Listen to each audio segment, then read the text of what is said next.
so again, we were talking about like how we're going to form our introductions, right? And I Yeah. was thinking about this because uh, I was telling you that I love watching Natalie Dawson's YouTube channel, and her introduction is like 3 to 5 seconds. And it says something like, I'm going to fumble it, but it says something like, I went from a $50,000 a year salary job to, you know, working for myself. I'm worth $300 million and I'm married to the man of my dreams. So it's just like, whatever, right?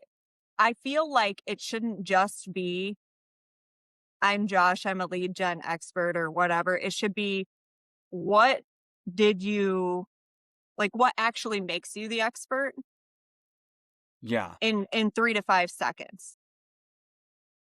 Yeah. So I think we Um, should like talk about it and get our lines together. yeah.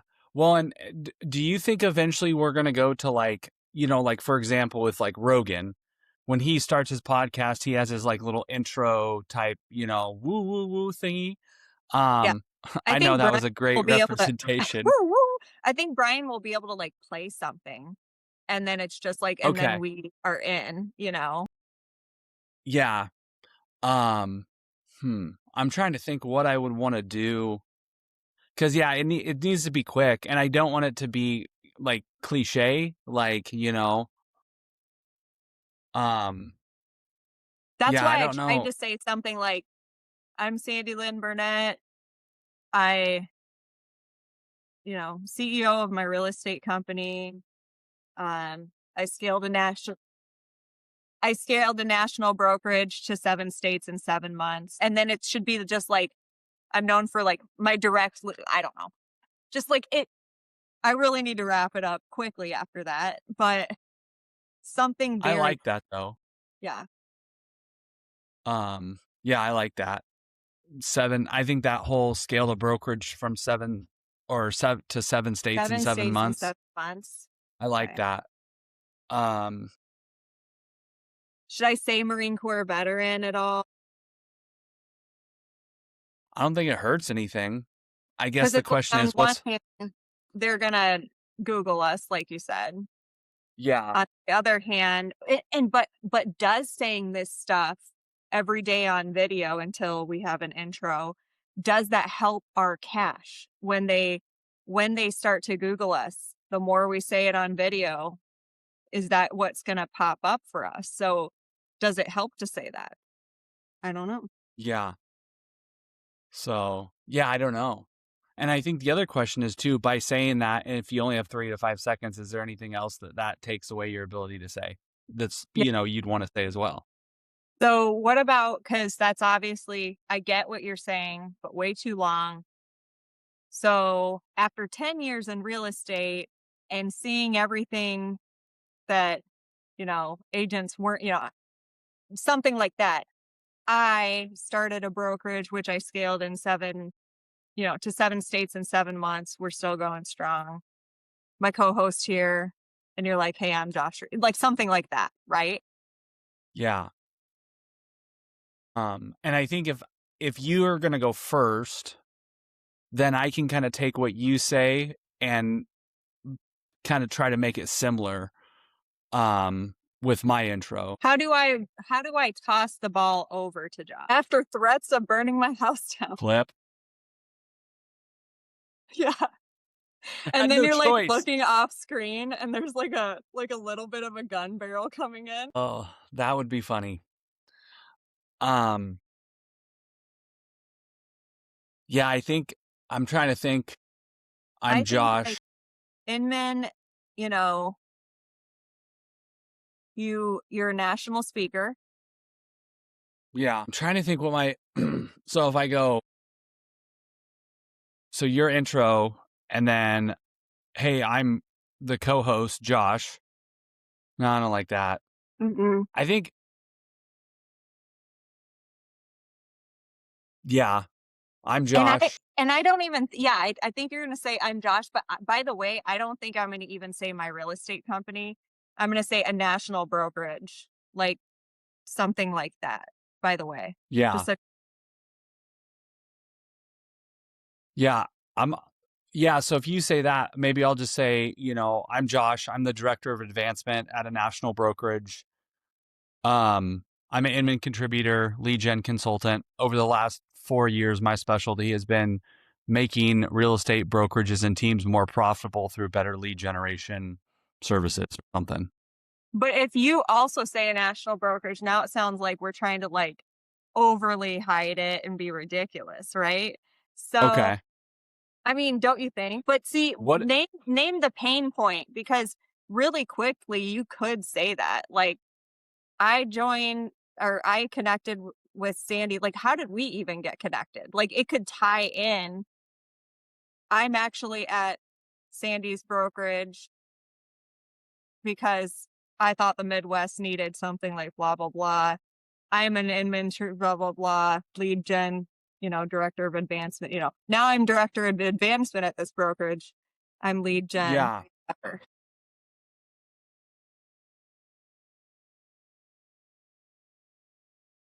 Well, I don't even think we need to say any of that shit. It's just like all he did was really where it was nobody else is doing this in the Midwest. Yeah. Um, okay, so we joked about it, but what if it is like the hook is I'm Josh. I met Sandi Lyn because her business partner threatened to burn my house down if I didn't join their brokerage. I think it would be honestly hilarious and people I think it'd be great. Well, and I think too, it's one of those things like if someone listens to the first 10 seconds, they're going to be like, what the hell? Like, what? Like they're just expecting us to and they're just Yeah. expecting us to like brag and be all business. But if you say it like with a straight face and then continue into your accolades, and then we're like, and we've got producer Brian with us. Yeah. And then one Okay. day people So, will start to ask about that. You know what I mean? yeah. So, um, so yeah, you're going to do your intro and then I will be like, hey, I'm Josh. I got connected to Sandi Lyn because her business partner threatened to burn my house down if I didn't join their brokerage. I'm also a lead generation expert, Inman contributor, and my focus over the last 2 years has been more profitable real estate lead generation systems. Helping agents build more profitable lead Okay. generation systems. Helping agents and teams or something like that, right? Like Yeah. what actual success has come from that? Like we got to name it, is there a metric or is there something like Um, increasing agent or increasing profitability within brokerages and teams. Mhm. So, um, Yeah, I would say like my yeah, specialty is increasing profitability in brokerages and teams. Like I'm a paid consultant or something like I don't know, whatever you yeah, want to say, but like that is your specialty and that's kind of rare. yeah. So, uh, maybe let's see. Yeah, over the last 2 years, I've focused on making helping teams and brokerages become more profitable within their businesses. Mhm. Yeah. But that's what you're focusing on, but like what's the success? So like I helped scale a national brokerage to 7 states in 7 months. What actually has happened? Because Yeah, anybody can be an Instagram coach. Like what and I know you're amazing, but America doesn't yet. yeah. Hopefully they will one day. Um, trying to think Just of a metric. yeah, and just think about it. Maybe you don't have to think of it exactly right now, but you get what I'm getting at, right? Like Yeah, do you do that they want, that they're Yeah. gonna like tune into you about? Yeah. What actually gives you street cred? Yeah. So, okay, I'll have to come up with like a stat or something. And see, that's to me even shit that I would glaze over, but I don't glaze over on money. So if you could put a dollar amount, if you could say how many teams or agents you've helped, like anything like that, where it's Yeah. like, holy shit, I've been published in how many Inman readers are there? So like I have an audience of blah, blah, blah. I don't know. Just something where it's like, what is a number that you can put to it? Anything. I mean, I could just use because I wrote that article. 11 million people view my stuff on social media every month or something like that. Although it's not every month. That was only 1 month because I was a little crazy when I. But that was also an experiment that you ran, which was really cool. So like, that's what you're good at, you know? And how do we quantify that in your bio? So I'll think about it as well, because I know you well enough. I know what we're trying to get at. Yeah. And then it's just one of those where like over time, like we being the viewers learn more about producer Brian and his personality as, you know, as he'll unmute every now and then to like spit facts or give his opinion or throw something in the chat, so that'll be like that, right? Yeah. Hey, Brian, also, you're like super quiet all of a sudden. Yeah, you are. Also, Brian, here's the thing. Here's what I should do. I shouldn't mention the Marines in my first intro. I should mention it quickly when introducing you. That's how I connected with you. Perfect. Humble brag. Yeah. Also, oh my gosh, is that a gold medal in the background? This old thing?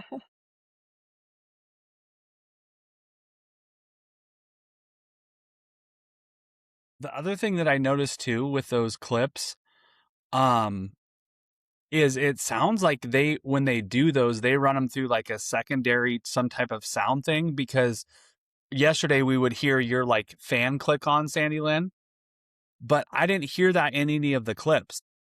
And then the other thing, so Brian, I have a question. Did the AI choose those clips or were you marking as we were talking? But maybe where you mark it know why it's saying to mark it is it's like not it's going to use its brain to like make a clip. Um Josh needs a pop filter for his mic. Just FYI. Maybe one of those foamy things that goes over it. Josh, yeah. I think a pop filter's a pop filter, but the kind of pop filter that I want is just like the foam piece that goes over the mic. I don't want the kind that like sticks out in front of the mic. I'm not a The big fucking, circle thing. yeah, I don't like that. Yeah. Um, the other thing is I'm going to get well, I already said that I want to be set up in a different chair. But I'm like, I always like rock in this, and I'm like, okay, this is not good. Not good for TV. Yeah. Yeah, that's a good point. Yeah. Yeah. I'm a talkative gal. Yeah, exactly. Got a lot of that. Josh. So Yes.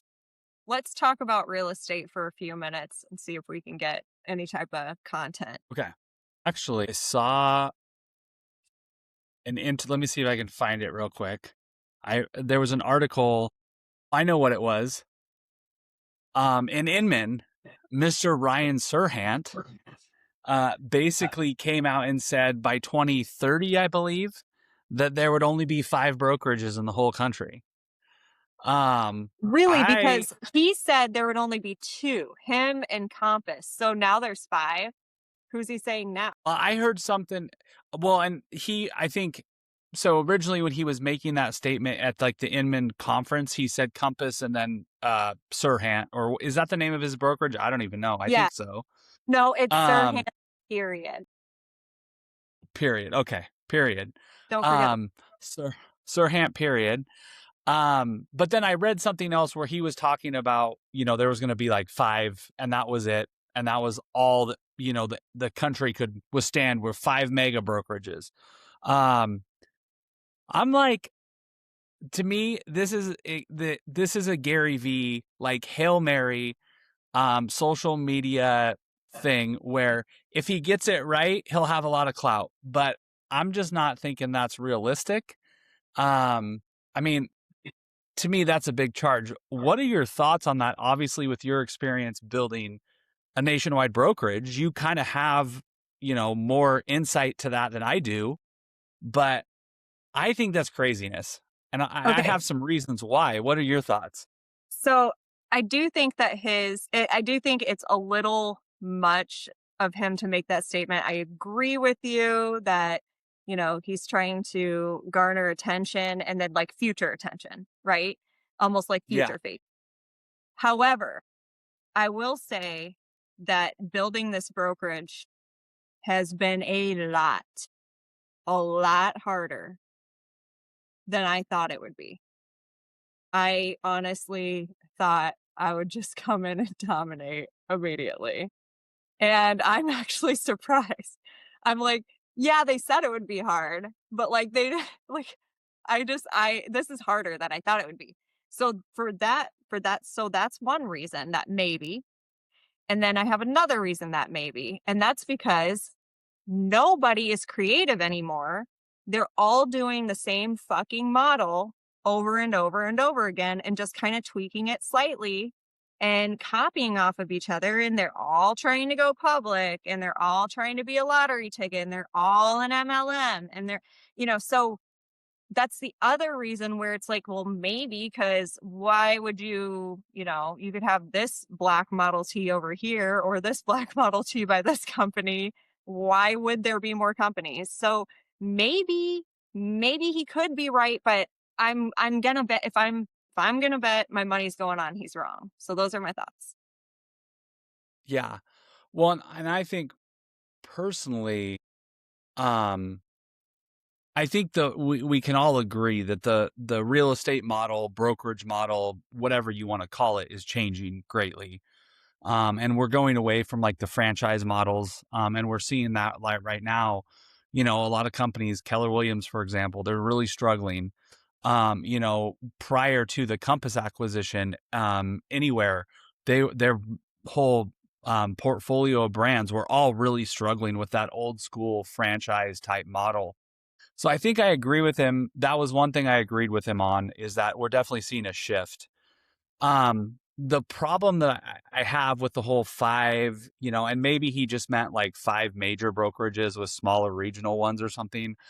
I just think part of the problem is one thing I've learned being part of this process with a nationwide brokerage, it's really difficult because each market is so different. And I think it's really hard for a brokerage to, like, for example, we'll take Serhant and what he's got a stranglehold on New York. I think that, that's where a lot of his agents are. But I will tell you right now, I can guarantee you the New York market is much different than the Bettendorf, Iowa market. And so if he takes his model that works really well in New York and tries to plug it into, the Quad Cities where you are, I think there's no guarantee it's going to work, first of all. And second of all, even if it works, is it really what agents in that market need? And so, I think part of the issue I had with his statement is it was all about the brokerage and not about the agents. And I think that's part of the problem right now is when you look at all these big nationwide brokerages, like with the MLM models and all those type of things, they're all focusing on the brokerage. And that's where I think the biggest problem lies is if you're focusing just on your brokerage, there's no value to the agents to really come there. And especially, what I'm seeing now too is originally you had EXP and then you had Real come along, and they were the first kind of downline style MLM brokerages. And they held a lot of weight because everybody saw it as really valuable. Like, I can go there, I can build a downline and make a retirement account basically. But what's interesting now is now that you have all these other brokerages that have done the same thing, they've kind of lost their, like value proposition. Because you can go to Epic now, you can go to, I think Realty of America is a very similar business model. You have so many other options now. And I think that's really where my big issue when he was going on, because I listened to his whole Inman when he was on stage and him talking. And it was all about the brokerage. It was all about what they're doing for the brokerage to make the brokerage more successful. And I was like, in my opinion, you missed the boat here, because it should be about your agents. And And you know what else is interesting is it's all about, oh, Ryan Serhant said this. And again, it's Ryan Serhant of the Serhant period brokerage. And then it's Mauricio Umansky of the agency. And they're these fucking celebrities. They're these celebrities. And everybody holds them into this high regard. It's about them. It's not even about the brokerage. It's about them. What are they saying? yeah. It's weird. I never thought when I got into this industry that it would be so fangirl. Yeah. And I think what's interesting too, from an agent level, like let's say me as an agent, I want to join Serhant, right? There's a lot of, obviously their marketing is going to be like, oh, you're going to benefit from the Serhant name, because let's face it, he's built a huge personal brand. And good for him. I think he's done some amazing things when it comes Absolutely. to, branding himself and branding his brokerage and what he's done. Here's the problem that I have though. If I sign up, especially in Rapid City, South Dakota with Serhant, I don't even know how that would work. But if I did, I don't think anybody here would give anything that's the brokerage that I'm with. I'm not going to be able to benefit from his personal brand in my local market, I don't think. No. And that's why I really think the whole branding, and I just think, the brokerage that you're with, the name behind it, it doesn't really help agents anymore. That's my thought process. But what about that red, white, and blue balloon? I thought that did so much for agents. Yeah, I think I think maybe it did back in the day. Um, and I do think part of what we've seen is from an agent branding standpoint and a marketing standpoint, really early on, your Keller Williams, your Remaxes, those, people that were pumping out millions of dollars in national TV advertising and all those type of things. I think that did hold weight. But I think, about the time I got into real estate 10 years ago, there was a shift where it was like, it was your personal brand that mattered way more than what Well, that brokerage you helped were at. way before social media. Like, now Yeah. we all have access to people. They had Yeah. to have money. You had to have money to have access to people before. If you controlled the media, you controlled everything. That's why Hollywood's not successful anymore. Like, is social, anybody can go on social media like those social media influencers are successful. They decide who's going to be famous, not Hollywood anymore. And Yeah. I actually find that very refreshing. As annoying as I find influencers, I find that part of it refreshing, because I'm like, yes, let America vote who's going to be successful, instead of just like the Hollywood elite just deciding this is who's going to be the next, you know. I did want to go back to something important that you said about the first couple of downline models and them being wildly popular at the beginning, and now there's a bunch of copycats. And so the only appeal to those, in my opinion, in the past, is like you and I have talked about, was the whole getting in early thing, because you have to get in early, and that's why these other companies pop up. It's like, this could be your lottery ticket. If this company hits and you build out a huge downline in Yeah. this company, you're going to be the rich one.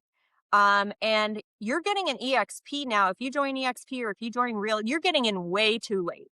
Like everybody's going to be rolling their eyes by the time you're calling them. And so Yeah. that's why these Epics and these other, downline companies, Realty of America, Simply Home, these other companies, I don't blame them for having that model. However, that is why they created that model. That's their sales tactic, is get in early, be the first to build out your downline and be rich. I mean, so then what's in it Yeah. for the other ones that aren't early? Yeah.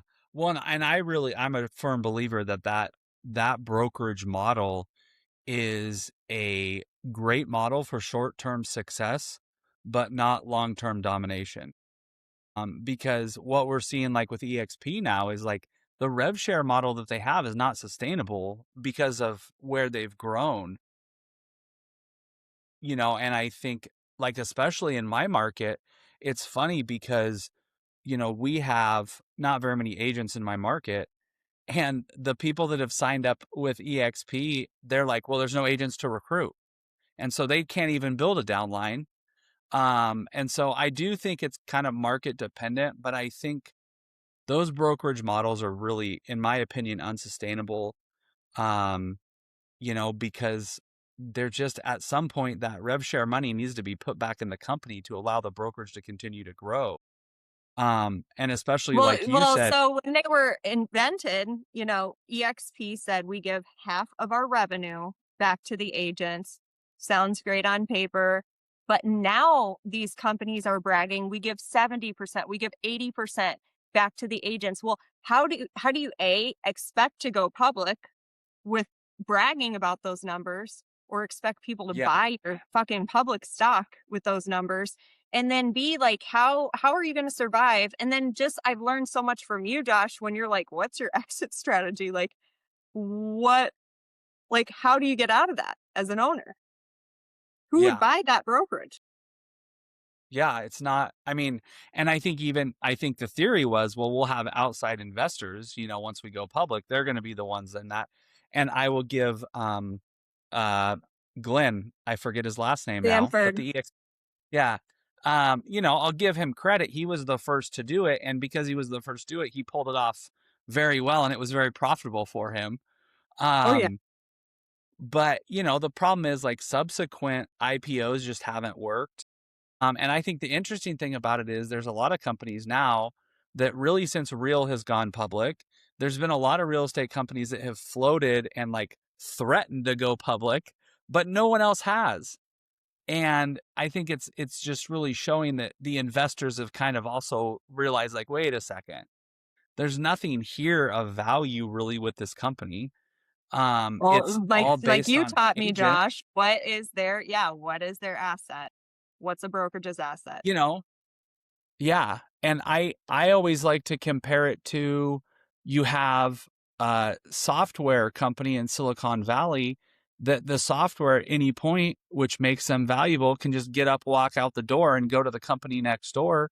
That's basically what these real estate brokerages are because their value is tied up in agents, but agents have the right when offered a better deal somewhere else to just get up and walk away. And as an investor, if you think about this as an investor outside of real estate, like, why would you invest in a company like that? There's no value there. There's no, and I understand, like, EXP does have some proprietary tech, but it's only valuable to them. They're not going to walk out to Real and be like, hey, you guys want to buy our sweet system? Yes. And then Like, as a real estate agent, you're investing your time. And if you're buying stock, you're investing your money into this brokerage. Why are you going to invest in a brokerage that BlackRock has a significant stakeholder interest in? Like, yeah, do you think they're going to listen to you, Josh Ries, like 1,000 shareholder in a 167 million share outstanding share brokerage? Or are they going to listen to yeah, 8% of this company is owned by BlackRock? Who are they going to listen to? They're not going to listen to their agents anymore. They're going to listen to their big time backers and find out, okay, well, I guess we have to push this woke initiative or whatever the hell we got. We don't work for ourselves anymore. That's all I know. Yeah. And I just to bring it back, that was my big issue with Serhant's comments. Um, was that, it was very obvious that you're not focused on agents. You're focused on, the brokerage, which is fine. That's your business. I get it. But at the same time, like, you get enough of these brokerages together that stop focusing on agents, and we're going to have a big problem. And then that's why his whole 5 brokerages, whatever it was, I'm like, you better, those 2 or 5 brokerages better really focus on their agents. Otherwise, that's never going to happen. And so far, I see these big brokerages who are positioned to maybe do that, focused on everything besides their agents. You look at, they're focused on their big investors, their BlackRocks, their heavy hitters. They have nothing to do with the agents. And the other thing that's interesting is with EXP, you saw this as agents got diluted with their, ownership stake because the stock went public and all sorts of stuff. Their ownership got so diluted that they didn't even have a voice anymore. Mhm. So I heard from somebody that was a recruiter really early on at Real one time, the easiest people to get to come to Real were the ones that went to EXP. And as soon as they went public, it lost that personal feel because they didn't feel like they had a say. And so they jumped to Real really easily because they were like, oh, this is what EXP was. But now Used the to. interesting thing is you're seeing that with Real where, they're starting to focus on, you know, outside I investors mean, and all that type of stuff. Real's totally corporate and red tape now, and all of that, and they have to be because they're public. And Josh, we just got our first Real agent over to our brokerage, and my very first phone call with him, he was just like, "Wow, I couldn't get anybody over there to listen to me, listen to my ideas and how I want to operate business.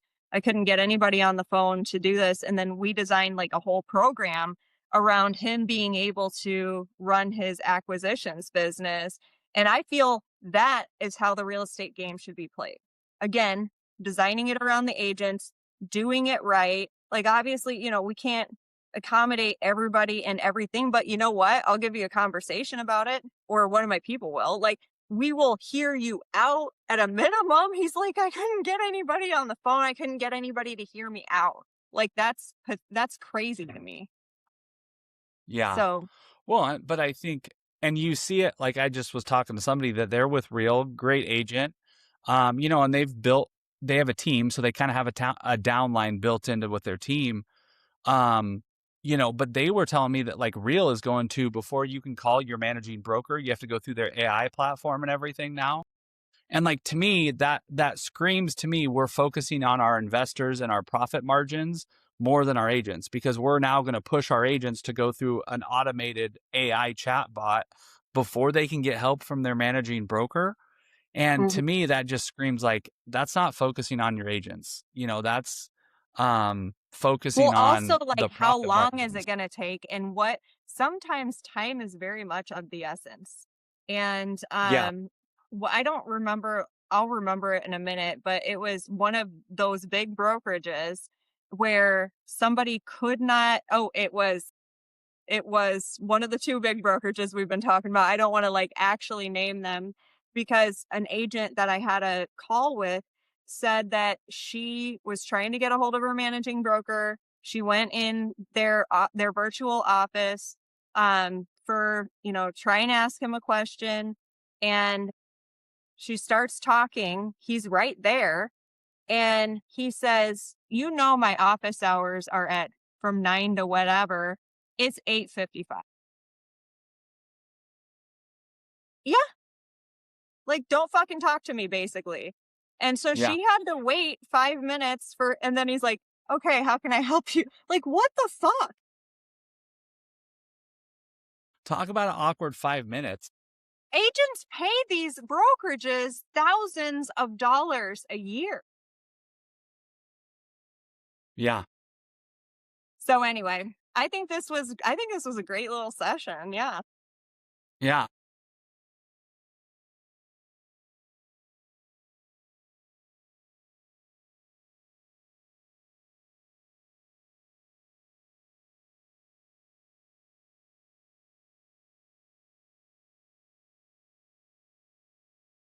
they've absolutely been losing agents, and they've been laying off managers that way. They have, by their own admission, been telling staff members, please build out this AI. No, it's just to answer the questions that you answer. No, it's not to replace you. And then like they're chopped in the next round of layoffs. It's been crazy to watch that happen. I can't wait to have Brennan on this podcast when he switches over, but yeah. Yeah. Well, and I can't wait too for the first like E&O claim that comes out when they ask, so where'd you get this advice? Oh, the AI chatbot told me how to write a contract. I'm like, what? Like, how is that? Like, from a liability risk management standpoint, I don't understand. And I, I haven't seen the system. Maybe they have checks and balances in there. I don't know, but I'm just like the over reliance of these companies to focus on profits. Mhm. It should tell agents that are there like where are their priorities. And I'm not saying that's a bad thing. Like if you want to be at one of these big brokerages, they have things they do offer you. It is an option, but you got to look at the fact of where are their priorities as a brokerage, and I think Mhm. that's the big difference. I And historically do your speaking, priorities and your values. yeah, and I think it is interesting because we've kind of seen this before in real estate in the early days of the franchise style brokerage. Keller Williams had some of the higher franchising fees, some of the higher desk fees, but they were able to charge those fees because at the time they were offering better training. And that was their big thing. If you come to our brokerage, we're going to train you better. That's kind of gone away now. But Mhm. we've seen that when they prioritize the agents, their growth was quick. And let's face it, Keller Williams was a behemoth for a long, long time. I think they were kind of the heavy hitters in the industry longer than EXP and Real have even been around at this point. And so I think we've seen, like they prioritized their agents with training and that type of stuff. And because of that, they were able to charge more. So it will be interesting. Like you said, when you're an agent and you're paying a brokerage $16,000 a year to hang your license there, and then you have a question and you can only talk to a robot, I would have a big issue with that if it was me. I'd be like, what am I paying you for? I have a big issue when I have to press even one number on a phone, you know? Oh, that's a whole nother thing too. Win some, lose some. Yeah. And I guarantee you there's some managing brokers out there that probably shouldn't be giving advice. And so, I mean, Mhm. yeah, Wow, that's very true. All right, let's wrap this up. I think we got some great content from that. I'm loving like figuring out this platform. I'm very excited about this. I'm very excited like figuring out the show. I will say that, you know, I would jump in a couple of times because did you watch that clip that I posted and I collabed with you on Instagram? I don't know if you've had a chance yeah, to look in, but like everybody's I making did. fun of me because all I did was nod the entire time you're talking. So I'm like, all right, well, I'm gonna Yeah, try to like do some back and forth with them. But yeah. yeah. So, well, and I think that's part of the whole clip thing too. We got to figure out is like, editing the kind of the way that it looks. Mhm. But All right, Brian, we can I don't I don't have a sign off yet. We can just kill it. Kill the feed.